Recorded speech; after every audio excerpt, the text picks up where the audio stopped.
Hello, welcome to Me, My Tiny Human. I am Rachel Corbett, and today I'm going to be talking about the first 6 weeks, and then after that I'm just going to leave this whole period of my life alone, unless, of course, anybody asks me a question about it, which you're well welcome to do. But I don't want this podcast to sound like a moan fest, especially if you've turned up for some solo inspiration and you're thinking about doing it yourself, and then you're like, could you lay off the everything about this is shit gear, because it's really not helping. So I wanted to talk about this time because I was really surprised at how little I had anticipated about how hard it would be. And some of that was just because I didn't know what I was getting into. But also a lot of that was because nobody that I knew who had had kids had really been honest about how bad it was until after I came out the other side and people were reaching out to me and I was very honest. There wasn't a part of me that was trying to sugarcoat what had happened. And so I was like, I've really fallen hard, like I'm really struggling and I found it difficult. And people would be like, it is the worst. It's honestly the worst. I was like, what? Why didn't you say that before? Now, could that have prepared me for that time? No. Is there any value in scaring the pants off somebody about to go into it? Probably not. Would I have maybe felt during the time that I wasn't just shit at it? Maybe. I don't know. Maybe there wouldn't be any value in people telling me that. I don't know. I was just really surprised at how all-encompassing the Me Too hand up kind of replies were when I said that I was finding it very difficult, but how that info kind of hadn't been shared at all up until that point. I think I found it difficult because I had had a C-section, so you can't do anything really for the first 6 weeks. You can't drive, you can't push a vacuum. One day I was like, how ridiculous. You can't push a vacuum. And I had a few friends coming through on rotation and then I'd have to ask them to vacuum for me. And as an independent person, that is just, you just don't want to be doing that. You know, you can't really quite deal with that in your own mind. So I was like, I'm going to vacuum this goddamn house. And I pushed it around one room and, the pain. It's like, okay, maybe they've got something here. So you really can't do anything. You can't drive. I had stairs, so I couldn't carry the pram downstairs. So I couldn't get her out for a walk in the pram for the first 6 weeks. We didn't go anywhere in the car. I felt very trapped. And I think that was probably one of the biggest impacts on my life because I'm very much somebody who goes out and about. At about 5 weeks, I think the doula that I had coming in suggested this carrier and I bought it online and I'd tried a carrier before, but she just wasn't jazzed about it. But this one she liked. And then I was able to go out and walk with her on me. And I also had like a little treadmill at home. And so I would walk on the treadmill and do some work. It's like a desk treadmill. And so that was game changing for me. Then all of a sudden I was like, I can get things done. I'm free again. But certainly through that whole period, the 6 weeks in particular, I found it very, very, very hard. And I found it really hard to be on my own. I think I mentioned this in a previous episode that I love being on my own and I have never, ever, ever felt like it was an issue, but I just could not be solo. And that was sort of concerning for me because I did not recognize myself. And I did at some points think this is now me forever. And I think that really scared me because I thought, obviously I'd done something very life-changing. I didn't know whether things were going to shift back to me feeling like it was manageable. And I have always been very good in a crisis. I've always been very good if the walls are falling down around me. But I just felt so overwhelmed and permanently in a state of I can't handle this that I thought at some moments, is this going to be me from now on? And that was quite frightening when you are the type of person who is used to being very capable at things. I wasn't capable and I was scared that that was going to be how I was forever. Luckily, I came out the other side of it, I reckon probably about 5 weeks in. I started to see the light. Certainly by 8 months, that was the first point at which I could honestly say, when people ask me, is it enjoyable? Yes, without lying to their face. Prior to that, if they asked me, I wouldn't lie to their face. I'd say no. I love her. I am aware she is great. But this is not great. I'm also very surprised when people say, oh, don't wish it away because you'll miss the newborn phase. Who misses the newborn phase? Is that really a thing? Maybe when they're 19 and you're thinking back on the history that you've had together and how far you've come. But anybody who's looking back on the newborn phase and thinking, God, I can't wait to go back to that. This is why I think it's really silly to look at anybody's experience and say it's going to be like that for me, because for some people, I'm sure they thrive in this environment. I'm sure it does feel like a love bubble. For me, it felt like a hell bubble. There was nothing love bubble about it. There was no moments of sort of, heightened romance of what an amazing thing I've done. I think maybe if you have a partner, I can understand when you're looking at this person you've created and you're looking at each other and thinking, we did this. I'm sure there'd be some of those magic moments in that time. But certainly doing it on your own, it's just 100% getting through it is sort of your main zone of focus. So there wasn't really much enjoyable about it. And I thought I might just go back through a couple of my journal entries and just see what I was thinking back then. The other thing about that time too, that I realised over the period, there's only been one moment where I've thought this is where having a partner would have been really useful. And it was in the sending of the whatever pounds, how many ounces, this is the name, mum and bub doing well text. Because I did not tell anybody, including my father, for 2 weeks. My phone was blowing up so badly. People thought I had died in childbirth because everybody said goodbye, good luck.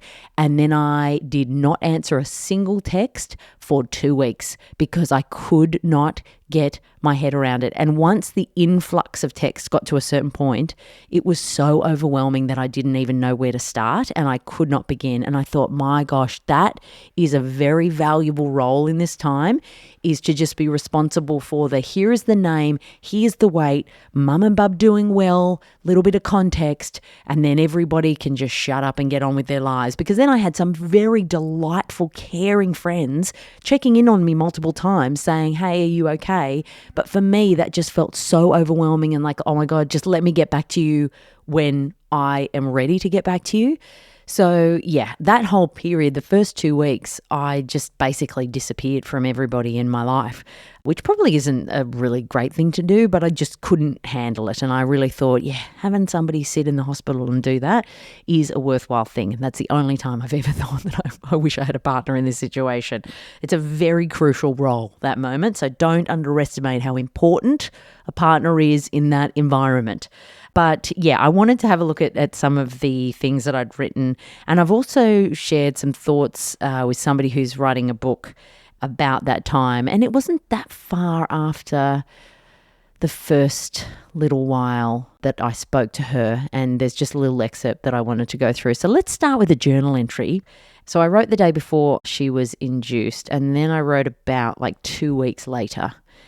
And I said, well, I'm officially a parent and what a wild couple of weeks it's been. Little Olivia is 15 days old today and it was a tough, in capital letters, first week to say the least. Then this entry stops and then it picks up again 2 days later.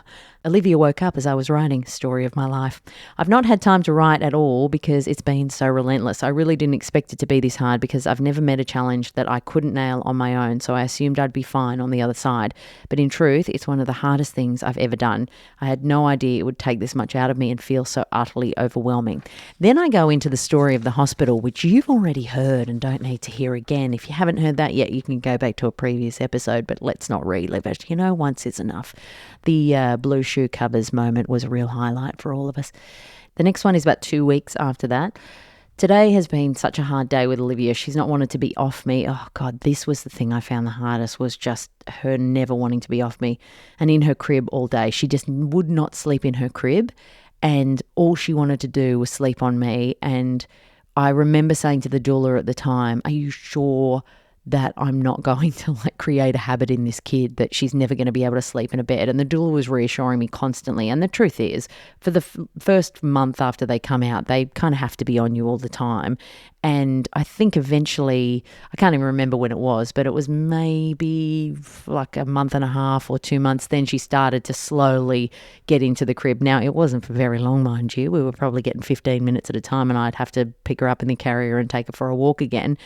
But I really remember every time she would turn up to my house, I had another day with her on me and I would say the first thing that would come out of my mouth was, are you sure that I'm not creating a habit? Because I actually can't live like this.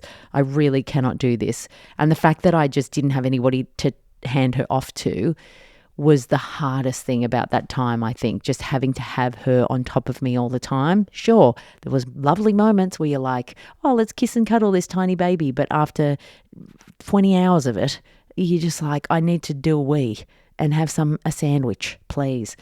I think I got 45 minutes this morning, which was enough time to clean up, and then she hasn't wanted to go down for more than 10 minutes. Oh, God. It's just so horrible this whole time, unless she was in my arms. Oh, I remember this. And today, in a moment of absolute frustration, I hit the crib when she was in it. I didn't hit her, and it wouldn't have felt like anything to her except a tiny jolt, but I'm so embarrassed and ashamed that I did it. I was just at my wit's end with this kid constantly refusing to sleep. I remember that moment so vividly. I hit the side of the crib, and she wouldn't have even registered, but it was just, I was so overwhelmed. So truly overwhelmed, and I did not know what to do. And a lot of people tell you if you feel like angry, then you should just leave the room and then come back. And I'm not an aggressive person at all, so I don't, distrust myself or feel like I would ever get into a situation where I could get to a point where I would hurt her. But I remember thinking in those early days, I just couldn't leave the room. I couldn't leave the room and leave her crying. I think as I got more comfortable with understanding what her cries were, and that for me was a game changer in terms of being able to manage it. It was like, this is the difference between I want you to pick me up cry and I just want you to go away so I can go to sleep cry. When I started to be able to discern between those, then all of a sudden you can leave a room and be like, okay, she's just getting herself to sleep. And that doesn't mean you're leaving a kid in there for 15 minutes. That just means that they are settling themselves to sleep. And if you aren't comfortable with crying at all, like, good luck if you ever want your kid to sleep through. I don't know how you get a kid to sleep through the night without some form of crying for a short amount of time. And I certainly can talk more about sleep later in an episode, but I, for me, knew that sleep was going to be essential for me because there was no tapping out. So I was very proactive early on. As soon as it kind of became clear that she was able to start to be sleep trained and things, I didn't want to be in a situation where 6 months down the track, I'm having to sit outside a door for 10 minutes while she cries herself to sleep with the sleep consultant. I was like, no. Like, let's get on this really early. And yes, you still have to stand outside, but you're standing outside for a minute and a half rather than, 45 minutes or whatever. So I was very, very keen on getting her to sleep. But in those early days, I couldn't have gone and gotten a cup of tea and listened to her cry in a room and come in. I just couldn't. And so I was with her all the time, and it was truly, truly relentless. And I just remember feeling so overwhelmed and as though this was just not at all achievable. And it can feel, and it did feel during that time to me, like this would be my life forever. It's very hard to see when you've never done it before that life is going to feel more manageable than this. And I did have a night midwife who would come overnight with me. Absolutely brilliant investment. I highly recommend it. But I tell you, by 7 o'clock at night, I was so ready to hand that kid over. And she would stay overnight until 7 o'clock in the morning for me. And that was really helpful because I was still breastfeeding. So I would still wake up and feed the kid, but she would sort of change the nappy and then come and get me up. And then I would feed the kid and then I would go back and sleep while she sort of settled the kid back at the kid. I'm talking about this like I'm just looking after some random, my kid. So that was sort of game changing. But those sleeping moments and having her on me all the time, that was the hardest thing about those 6 weeks. And when she started to transition out of that, that's when it starts to feel like you can potentially do this. So let's have a look. When's the next time I've written? 2 months later. 2 months later. So this is like, hang on, let me see. 2 months after. So this was just past the 6 week mark. So let's see what I say here. It says, I guess the fact I've written nothing across what has been the single most monumental experience of my life should say something about how unrelenting and difficult it's been. This is just a positivity fest, this thing, isn't it? I should probably burn this after I've had recorded this episode. I feel like now with her 2 months tomorrow, there are definite glimmers of light. Oh, thank Christ, frig me dead. Around about we're all saying, you included, around about the 5-week mark, things started to get mildly more manageable. I love how you just don't want to overstate it. Like, I'm not saying it's good. I'm just saying it's slightly less horrific. I think it was probably to do with her sleeping longer stretches at night, although then the days became almost impossible because she refused to sleep anywhere but on me. I found that truly exhausting and really mentally tough because I couldn't get a minute to myself. That really, through honestly all of parenting, has been the one hardest thing. And I remember when she was sleeping overnight, and by sleeping, I mean, she started to sleep for like a 4-hour stretch or something. We're not talking like she was sleeping all the way through the night. But then during the day, you're like, I'm not going to be trying to get up at 3 a.m. and get stuff done. So it was weird because I was like, well, I don't want her to not sleep at night, but I'd also love it if she was kind of a better day sleeper because I want to try and get up and do things in the day. But instead I was sort of trapped under this kid. So it just really was a whole mind screw that entire time.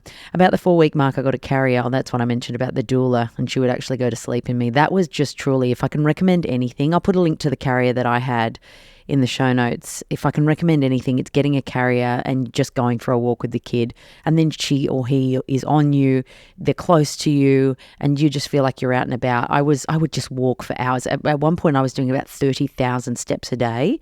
And I loved it because it just meant that I wasn't trapped in the house. I think because of those first 6 weeks being trapped the whole time, people are like, you're walking 30,000 steps. I'm like, honestly, I just don't want to be inside. It's all I want.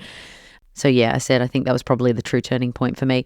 Then I referenced something that I would recommend. A couple of weeks after that, I bought a rocket. Now, if you don't know what a rocket is, I will again put a link in the show notes, and I encourage you to get one for your child. It basically is a device that vibrates on the side of the pram, so it feels a bit like it's rocking even when it's stationary, which was really good because she stopped sleeping. I had a snoo. I borrowed one just before you're like, oh, somebody's doing well for themselves.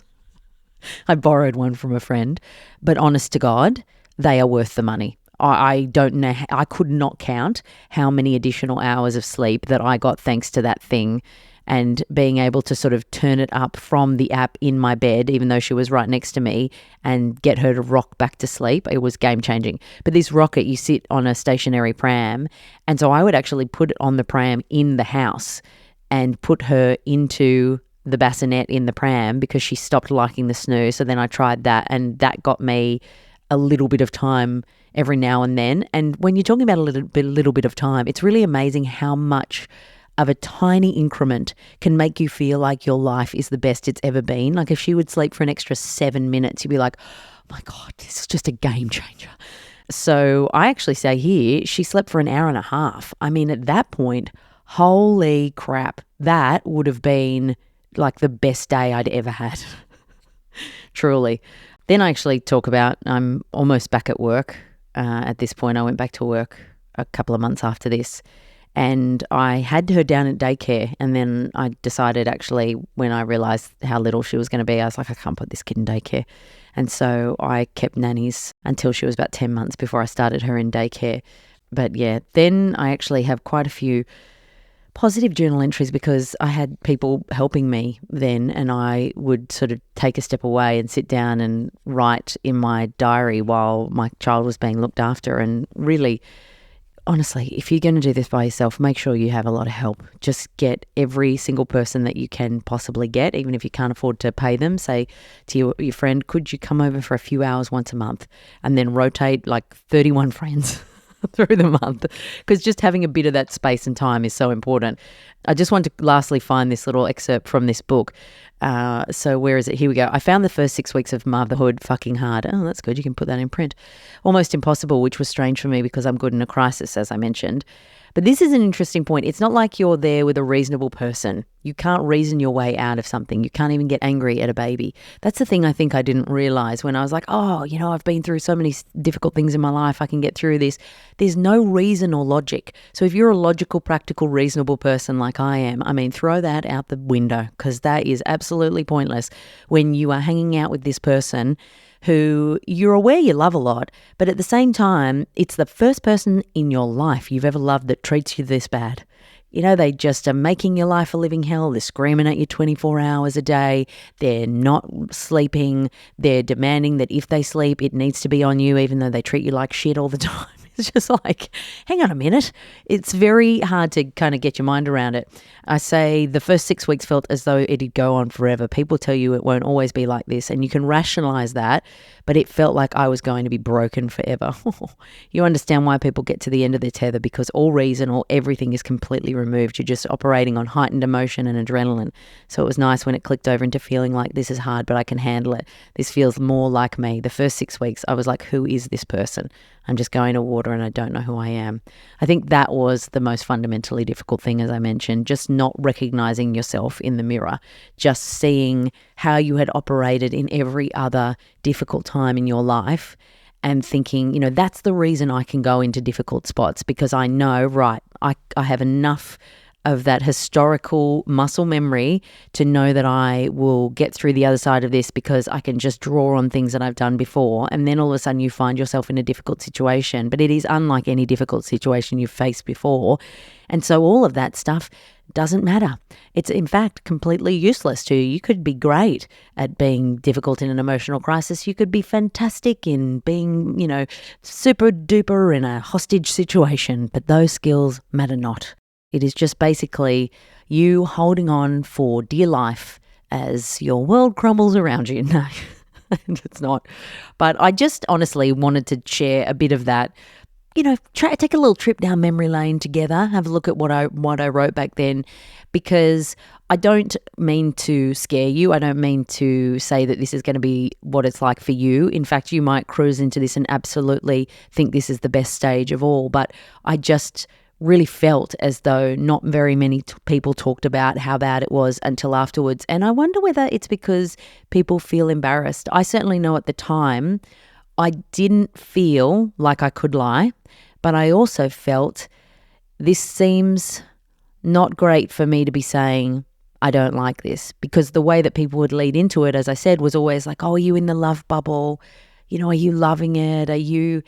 That was the expectation. And I can imagine if that's what people are being asked all the time, and maybe in the past, God, I really can't remember how I would communicate with people about babies before I had one.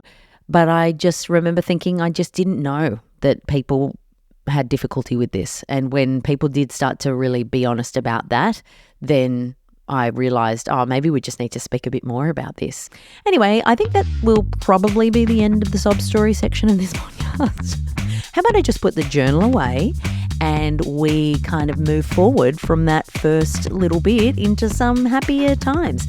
If you have a question you would like answered, then please submit it via the link in the show notes, and I will see you next episode. And if you're enjoying this show, please share it with a friend of yours, especially if they're kind of been thinking about having a baby by themselves. They're like, can I really do this? Tell them to come over and say hi, and I'll see you and hopefully them next week.